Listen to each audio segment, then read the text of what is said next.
everyone. Welcome to Achieving Success with Olivia Akin. I'm your host, Olivia Akin. Each week, we will discuss the roadmap of achieving your personal and professional success. We will give you real life stories on growing personally and professionally to achieve your life and career goals with the help of some top notch guests. Today, we are speaking with Misty Buck. Misty is an athlete mental health and mindset coach.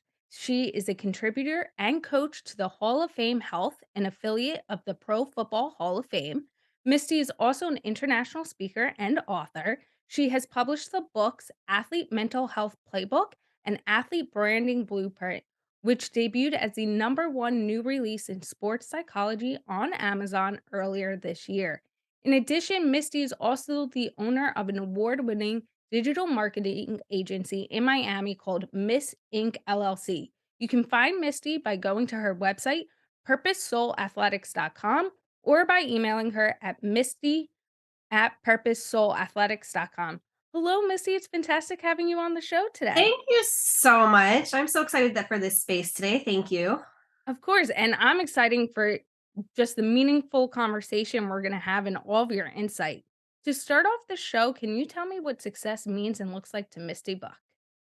Success. So, I'm not going to lie to you. So, back in the day, I used to think of success as the amount of clients that I had or the amount of money that I was making, right? And I just really equated success with those tangible material things. And I do think that all those things are really valuable.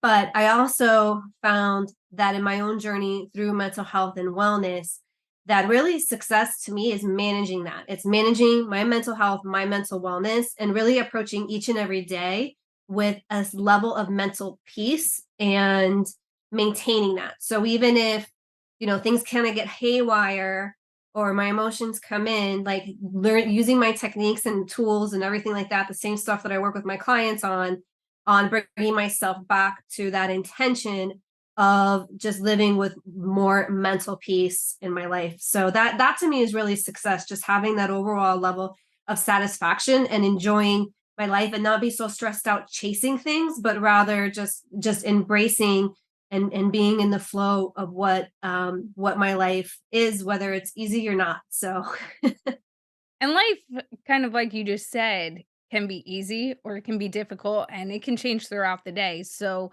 having mental peace and stability is really important in anything you're doing because without that, you can really derail yourself and your goals, not just in the short term, but the long term. Misty, in 2015, you decided to become a life coach. What yeah. made you what made you decide to go down that journey and how did that come about? Yeah, I love it. So I'm going to try and make this as short as possible story. But basically, I grew up around, I was the coach's daughter. My dad was a football coach. I was always, at the park and on the field and whatever. And then later on, when I was a teenager, I coached cheerleading for youth athletes and just really fell in love with that. And it was just this really super gratifying experience. And um, but I decided instead of going that route of psychology or sports or this or that in school, that I was going to go through my first love, which is writing, and study public relations and in creative writing. So when I got out of school, I was working at some PR firms and then eventually decided to start my own marketing agency, which came about in 2008. So we were one of the very first social media digital marketing agencies in existence here in Miami. To date us, I will tell you, it's been 15 years, but to really date it, it's going to sound like super ancient. But our first website was a MySpace page because I didn't have web development skills at that time and I didn't have the money to have a website. So we were on MySpace. I was like, and to me, I was like, oh, there's something to this, right? To this social media thing. So that business became what it is still today. But in my journey in that was 2008. And in my journey in that, I still felt that I was missing something in my life. And when I was getting the business going, I worked as a recovery coach at a residential treatment center for women with eating disorders here in Miami.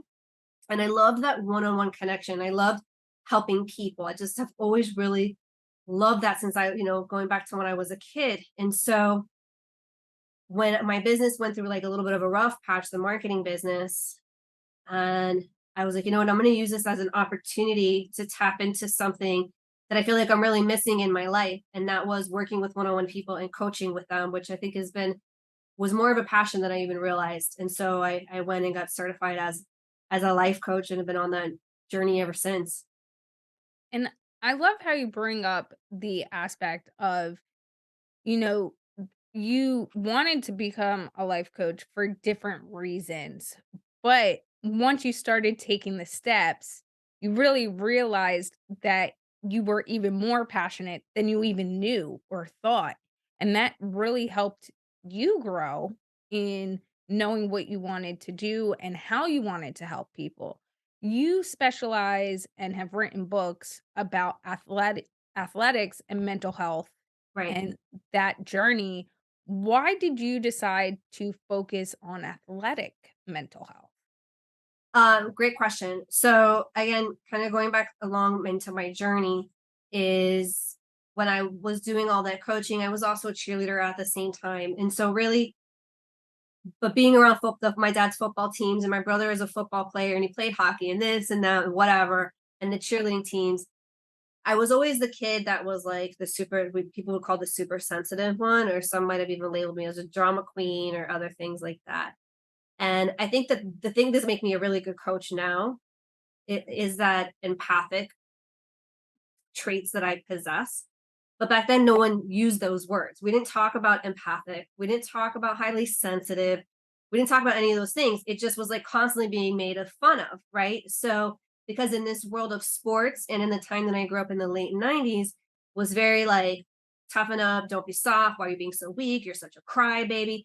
And so I carried with me there's something wrong with me. Like, why do I feel all these things that nobody else feels? Why am I going to practice and here and there and everybody's so much tougher than I am? Like, I don't understand like what's wrong with me.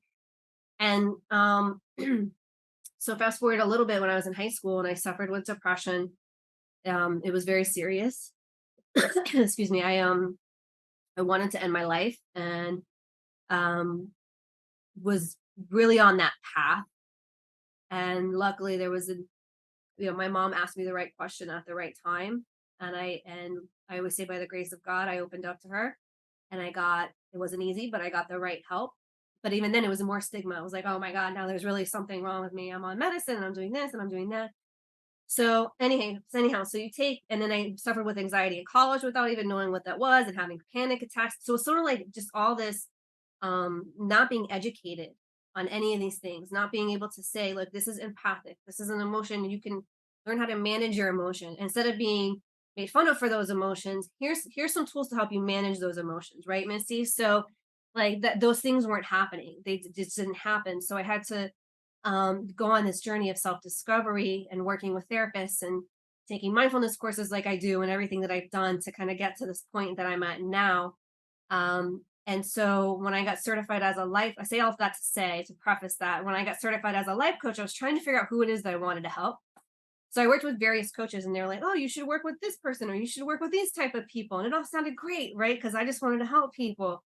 So I get super excited. And then the brand would kind of like fizzle out, like it wouldn't go anywhere. And so finally I was working with a coach. I'll give him a shout out. His name is Dre Baldwin. He's phenomenal. Um, and he asked me a question nobody had asked me before, Olivia. He goes, Missy, what are the things that when you reflect on impacted you the most in your life? And I was like, huh. I was like, definitely coaching kids, because up until my point, nothing had matched that level of satisfaction for me. And the other thing was my struggle with mental health. And then it dawned on me. I was like, oh my God, I bet you there's other people who grew up in the world of athletics and sports who had this same experience where not only was there stigma, but people were telling them, You're weak, you're soft. And so you kind of have to like hide all these things. So I decided to really focus in on that. And what I love about what you were saying and really want to take that in and digest it is the fact that when you know there's not necessarily something wrong with you, just because it's not normal to everyone else around you and it's not normal or what they deem normal, you know, it can take self-discovery or putting yourself in positions where you are asking for guidance and that help to really understand why certain things impact you differently and get on that right mental path that you were talking about. Because without knowing, sometimes it can be so daunting to really understand why you're thinking one way and whether it's the right thought or not the right thought. You have to kind of explore that as well and that meaning behind it. Exactly. Exactly. And I've had to learn too to have more grace and self-compassion, but also accept and love who I am and all those pieces of me, right? What, the things that are great about me and the things that maybe, I want to work on and get better at.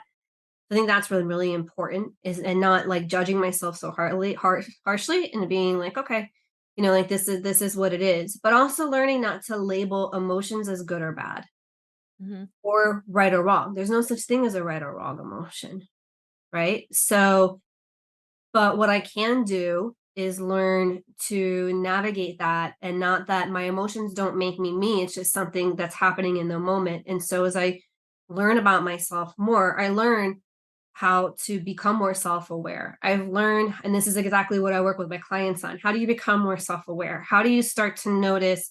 Because someone will say to me, "Oh, how do I help my athletes do this, this, and this?" And I'm like, "Your first step is self-awareness, because if they don't even know what's happening, how can they possibly apply the tools that you're trying to give them?" So, really understanding that, knowing my buttons to push, knowing what your triggers are, all those sorts of things. And then, like, even just this morning, quick example, I had a conversation this morning with somebody, and I don't know, the whole morning I was irritated, and there was no reason for me to be irritated. I'm like, man, why? I was trying to figure out, I'm like, why am I in such a mood? So I sort of was like, let me step back. And instead of being like, oh, I'm irritated, just one of those days, and allowing myself to have a day where I'm just irritated all day, I was like, what's really going on with this? And so I sat for just a few minutes and sort of reflected on it. And it dawned on me, I'm like, oh, this particular bout of anger is actually coming from a place of fear about XYZ. And once I realized that, again, it wasn't right or wrong. It just was eye opening, like, okay, this is it. And then that alone brings you more mental peace. So, um, yeah, No, and I think that's a great example on, like you were saying, your emotions, there's no right or wrong emotion if you're having it, but you have to identify why you're having it. And that's really important is to understand why that why behind it of what is making you feel that way and then address that because the right. addressing can be just as important. Yeah, it definitely. So you want to have awareness, and then you want to not judge what you're feeling. So, I talk about this method that I teach that I came up with called the FAST method, which is basically applying mindfulness in the moment. So the F is when you're something's going on and you're like, wow, like what is this? Whether you're angry or super sad, whatever it is, like you want to become fully present is the F. And then okay, so now I'm really here. This is where I'm at. The A is for aware and accept. So I'm going to be aware of what this is, and I'm going to accept this is how I'm feeling, right? The S is to speak it out. So this is why, you know what? This is why this is happening right now. Instead of judging it, like, oh, I'm feeling this, or letting it carry you away, or burying it, sitting with it. Okay, this is what it is. Let me sort of witness it without judging it. And then I can see this is what it is. So that's what the speaking it out is. This is where it's coming from. And then the T is you take it from there. So what do you do? Is it a breathing exercise? Do you journal? Do you go on a walk? Is it just a change in perspective? Whatever that tool looks like for you. And it's could be some, multitude of different tools, but that's essentially how we apply it. And I think that those are the tweaks that I think make a big difference in helping someone perform an athlete perform better, but also just have greater satisfaction and levels of what we would call quote unquote success on or off the field court or whatever, because we're able to know ourselves better, be more authentic, hear ourselves better, and you can't really go wrong with those things. So, you know, No, you really can't, and it's really important to then be able to communicate with others, we talk about and we kinda bring this up, achieving and maintaining, you said those 2 words earlier, achieving and maintaining that mental health, and that's so important, and when you achieve, but you're also maintaining it, what then brings is clarity to whether it's a friendship, a relationship with a significant other, family members, it brings clarity to those as well, because then you're able to be able to understand your feelings, but then maybe also kinda understand someone else's as well. Absolutely. And that's what emotional intelligence is. Emotional intelligence is more than just understanding your emotions and being able to name your emotions, which surprisingly a lot of people can't do. Like they're not really taught how to recognize and name emotions. But when you do those things, you also begin to understand others to your point, and that's really what emotional intelligence is. So imagine as an athlete, we'll go back to, I mean, it can work in all sense of relationships, but imagine as an athlete, being able to sense what's going on with a teammate and how much that can help you be a better teammate, right? And how you guys can better perform together, being able to sense what's going on with a competitor or at home with a loved one or whatever it is, like just being more like in tune with those things Mhm. can be, doesn't mean you have to own them and take responsibility for them, but it helps you, to your point, navigate the world. What are some additional tools that you have found really helpful that you've implemented in your everyday life that have helped you maintain that mental safeness and understanding? Yeah, so I think for me, and I think most and everybody I work with, I think it's a multiple set of tools. I think it's different things work better at different times. So this is why self-awareness is so important. But number one, I think that in addition to that self-awareness is understanding that it's a lifelong practice.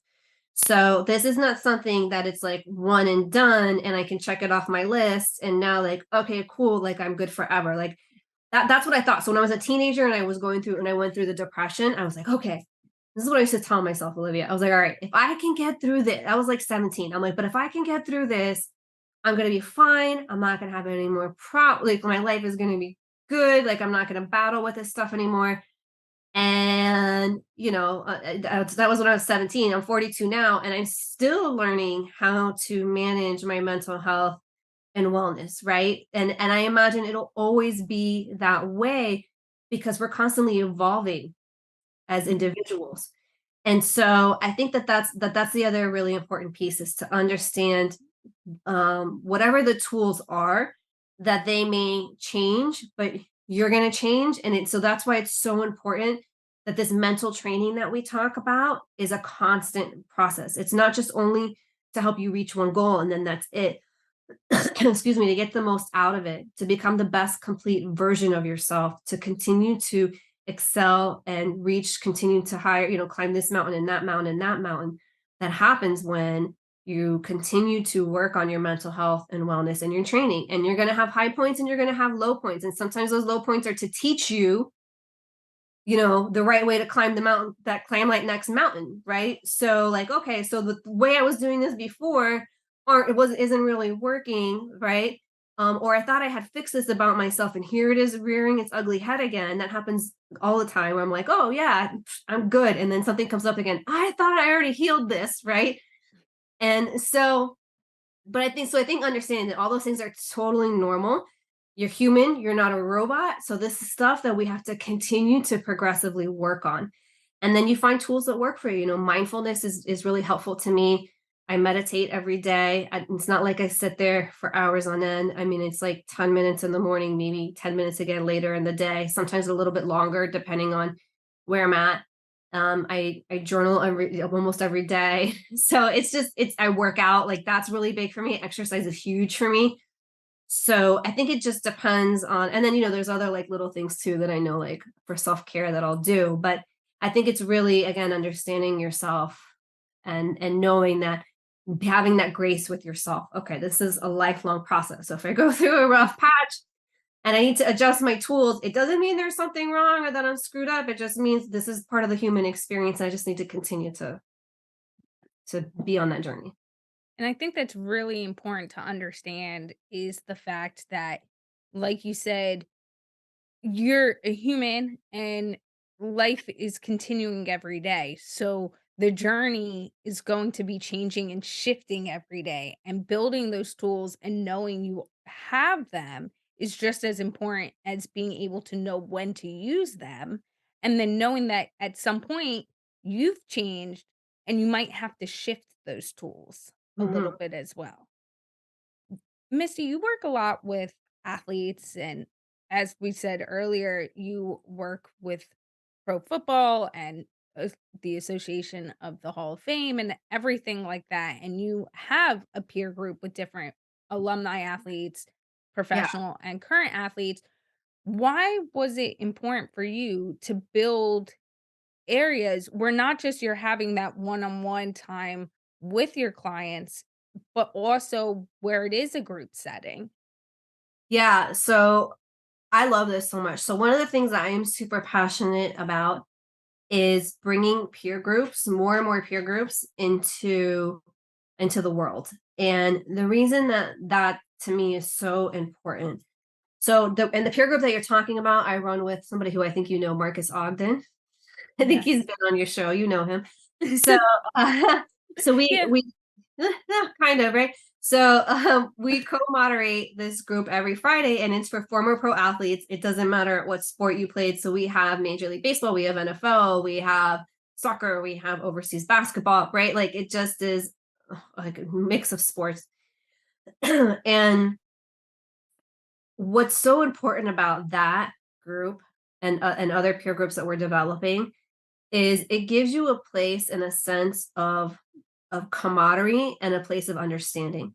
So a couple weeks ago, you might have seen it. There was this huge report. The U.S. Surgeon General came out and was talking about how dangerous the loneliness and isolation epidemic has become. And then at this point, it's at such a dangerous level that it's about like smoking 15 cigarettes a day. That's how comparable it is into how dangerous it is.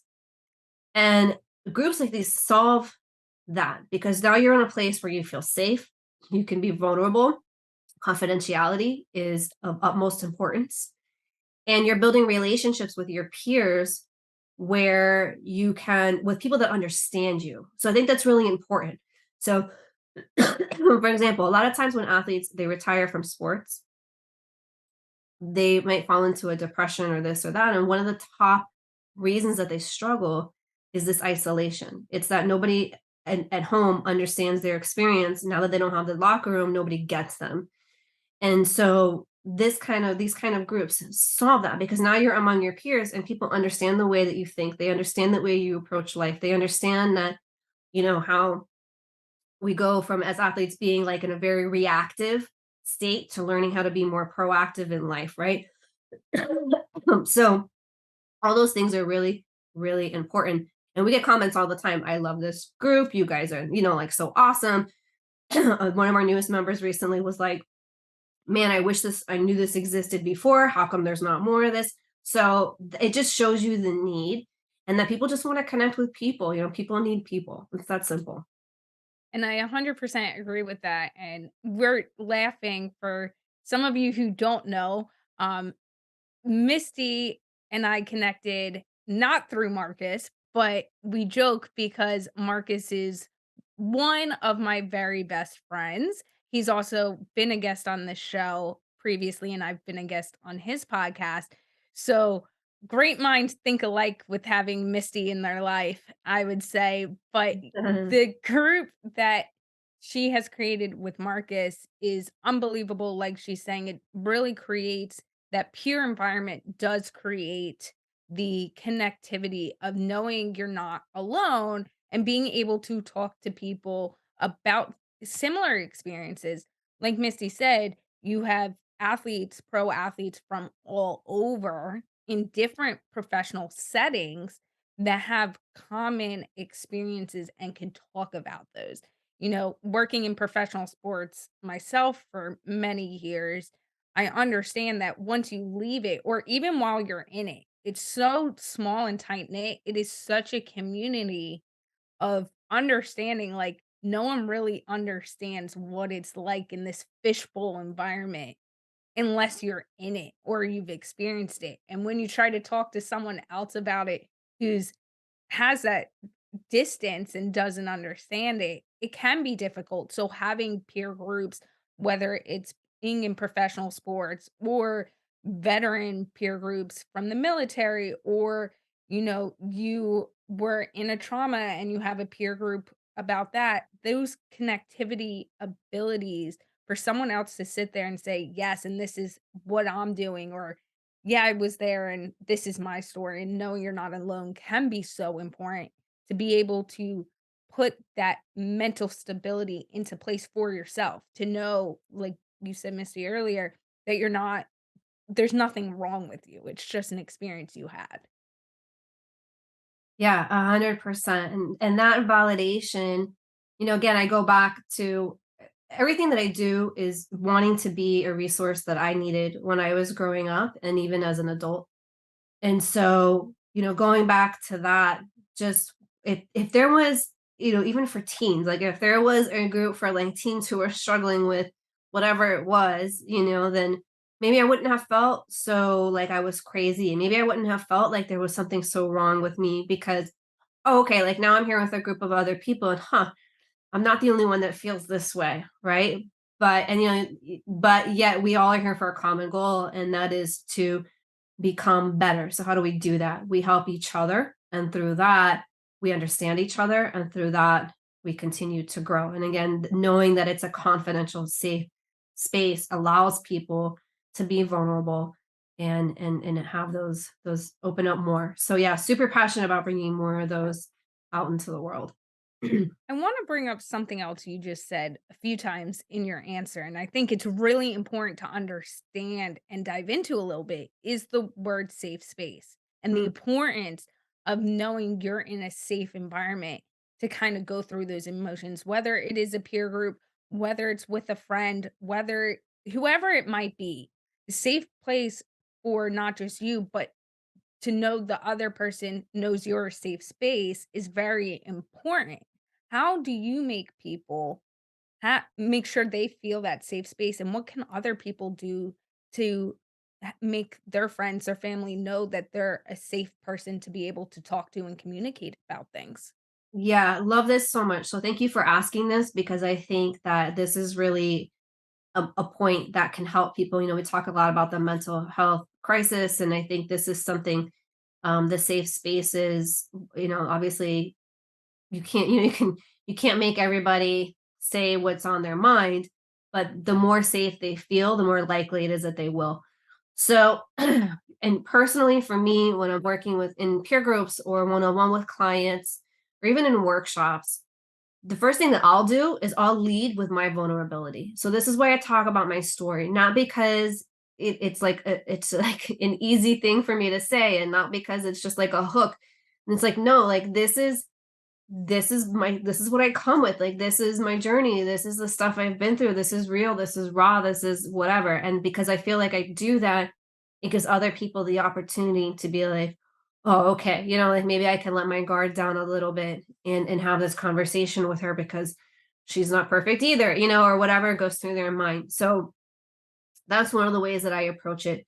The other thing that I love this saying, I did not come up with this saying, but I love this saying so much. And the saying is a safe place is a consistent place. So what does that mean? That means if you tell somebody, "Oh yeah, I'm here for you anytime," but you're not consistent with that and your actions and your words don't match those actions, they're not really going to feel safe with you because there's no that consistency isn't there, right? But if you're regularly showing up, I mean, we all know that. We all have people in our life that we know that we could call and they get us and we can just say what we need to say and we'll feel okay there. I hope everybody has somebody like this in their life, but it's because they've consistently shown up for you.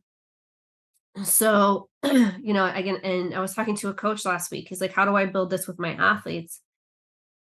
He's a high school coach. And I'm like, well, you have to talk to them more often. Ask them how they're doing.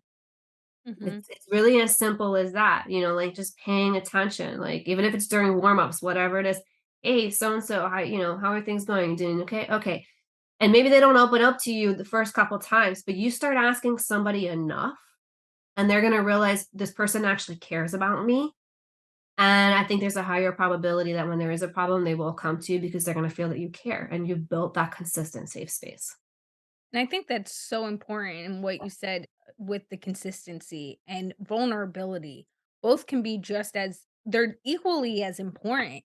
And I try to do that in my life for anyone who walks into my life. I want them to know I'm there and I'm going to show up. And I've had people ask me like, "Why do you continue to reach out? We haven't talked. Why have you done that?" And I go, "Because I've noticed this and there's that little shift, and I want to make sure that little shift isn't something bigger. And whether you want to tell me not or not, and sometimes they're fine, and it's just like, okay, there was a shift, they're growing, great. And Right. sometimes there is something behind it, and no one has asked that question. Where then, when you're consistently reaching out, whether it's once a month, once a week, whatever it might be, and saying, "I'm here. I'm a friend. I'm a safe environment if you ever wanna talk," and there's no ulterior motives, people read that and people feed that, and then they're more likely that when something is happening, like you said, to actually come to you and say, "Yeah, this is what's going on. Hey, I just need to talk." Sometimes it's as little as being heard, and that's Tha all you need. and you just touched you hit the nail on the head right there. Everybody wants to be heard, everybody wants to feel validated. I'm sorry, I don't care who you are. Mhm. Every single person on this earth wants to feel peace, they wanna feel love, they wanna feel heard, they wanna feel validated, and they wanna know they matter. And that happens by showing up for your people. And I think that's a great way to kind of wrap things up because that was a great ending point of showing up, and everyone wants to be heard and everyone deserves to be heard. Everyone deserves to know that they matter. Misty, how can people get in touch with you if they want to connect? Yeah, so thank you for that. So I know you shared earlier, but my email address, misty@purposesoulathletics.com. You can go to the website, purposesoulathletics.com, the contact form, all that's there. Or if social media is more your thing, you can reach out to me there on most every network. I'm at the Misty Buck, all one word, is my handle. I'm not trying to be fancy with that, by the way. It's just there is another Misty Buck, so I have to differentiate and brand my handle. So that's what it became, the Misty Buck. So, um, but yeah, you can reach out to me there. Whether you want to talk just about more about this conversation, or you're interested in coaching or peer groups, or what, or like I said, you just want to talk, or you want me to point you in the right directions to a resource. I'm happy to do that because the one thing I know you just asked me my contact information, but one thing I don't want to forget to say is if you were to walk away from this, listening to this with anything today, I want you to know that it's never too late for you to get help. You don't have to be at a certain point of what we might call rock bottom or whatever in order to deserve to get help. Number one, right? So it doesn't matter if you think because some people think I'm not, things aren't that bad. I don't really need to get help. We judge ourselves. Stop judging yourself. Get the support that you need before it snowballs and goes in the other direction. And the second part of that is even if you feel like you've hit rock bottom and there's nobody left in your life and everything is sort of falling apart and there's no hope left for you, I want you to know I'm living, breathing proof, and I know lots of other people that are, that there's always hope. There's always hope. It is never too late. And I don't care how dark and how dismal and impossible things seem, you can get better and you will get better and you will enjoy your life again. And so if you walk away with anything, just please, please, please, please know that. And please reach out and get the help to get yourself to that point because it is absolutely never too late. And I think that's a great way to go into some of our takeaways from today's conversation. That was a really important one. Thank you, Misty, for all of your insight today. I really appreciate it. Thanks again for having me on. So, a few of those key takeaways we just discussed, like Misty said, that was a very important one. Know you're not alone. Know no matter what's going on, there is hope, and reach out for it. There's a lot of people out there that are more than willing to help, as well as learn to manage your emotions. Managing your emotions and understanding them are really important to your own self growth and your own mental stability, as well as what are the things that have impacted you the most? Ask yourself that question, and that can drive what you deem success, what you want to be doing in the long term, and really what you seem to be happy with and where you want to be going, because those little things that have impacted you the most can drive your purpose in the long run as well. And another great tip that Misty mentioned was fast, which I'd love to go over again, which means fully present. A, to be aware and accept what's happening. The S is to speak out, and the T is to take it from there. And one of our last things that I'll bring up today is the fact Misty brought up: a safe place is a consistent place. Be that consistent, safe place for everyone around you, and it will be returned to you as well. But make sure people know and be that safe space by being consistently there for others. This was a great episode with our top notch guest, Misty Buck. Thank you for listening and have a successful day.